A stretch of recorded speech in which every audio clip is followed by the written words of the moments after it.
வணக்கம். நான் உங்க சௌமியா பிரவீன்குமார்.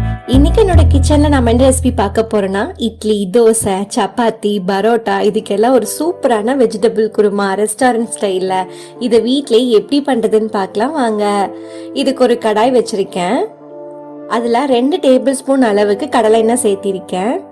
எண்ணெய் காஞ்சதுக்கு அப்புறமா 2 பிரியாணி இலை, 2 ஏலக்காய், ஒரு 4 கிராம்பு,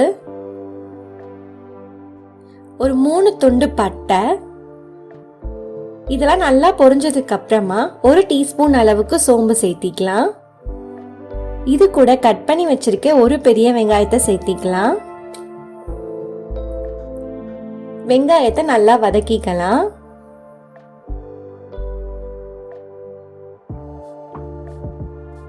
இது கூடவே கொஞ்சம் கருவேப்பிலை சேர்த்திக்கலாம். இந்த கிரேவிக்கு தேவையான அளவு உப்பு சேர்த்திக்கலாம். இது எல்லாத்தையும் நல்லா மிக்ஸ் பண்ணிக்கலாம். 1 டீஸ்பூன் அளவுக்கு இஞ்சி பூண்டு விழுது சேர்த்திக்கலாம்.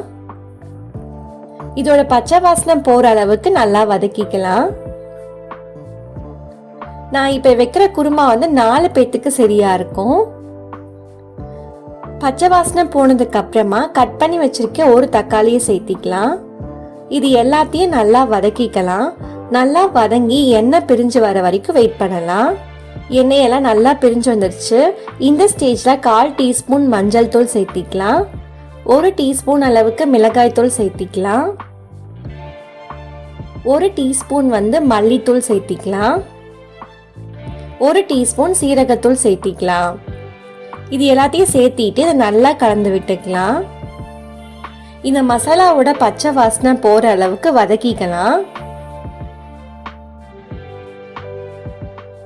இப்ப பச்சை வாசனை போய் எண்ணெய் நல்லா பிரிஞ்சு வந்துருச்சு. இந்த ஸ்டேஜ்ல 1 cup carrot, 1 cup beans, 1 cup ஃப்ரெஷ்ஷான பட்டாணி, 1 கப்பு உருளைக்கிழங்கு. ஃப்ரெஷ் பட்டாணி கிடைக்கலன்னா காஞ்ச பட்டாணியை 8 மணி நேரம் ஊற வச்சு அதை சேர்த்திக்கலாம். உங்களுக்கு விருப்பமான காய்கறி எல்லாத்தையும் நீங்க சேர்த்திக்கலாம். இது எல்லாத்தையும் சேர்த்திட்டு நல்லா கலந்து விட்டுக்கலாம். இது நல்லா கலந்ததுக்கு அப்புறமா இது முழுகிற அளவுக்கு தண்ணி ஊற்றி இதை வேக வைக்கலாம். இது நல்லா மிக்ஸ் பண்ணிட்டு உப்பு செக் பண்ணிக்கலாம். க்ளோஸ் பண்ணி ஒரு 10 நிமிஷம் நல்லா வேக விடலாம். இது வேகிறதுக்குள்ள ஒரு மிக்சர் ஜார்ல ஒரு தேங்காவை உடைச்சு அதில் 1/4 மூடி தேங்காவை நான் அந்த மாதிரி கீனி வச்சிருக்கேன். அதை சேர்த்திக்கலாம். இது கூடவே 1 டேபிள் ஸ்பூன் அளவுக்கு பொட்டுக்கல்ல சேர்த்திட்டு 1 டீஸ்பூன் அளவுக்கு கசகசா சேர்த்திக்கலாம். இது எல்லாத்தையும் நல்லா ஃபைன் பேஸ்டா அரைச்சிட்டு வந்துடலாம். 10 நிமிஷம் ஆயிடுச்சு. இப்ப காய்கறி எல்லாம் ஒரு அளவுக்கு வெந்திருக்கு.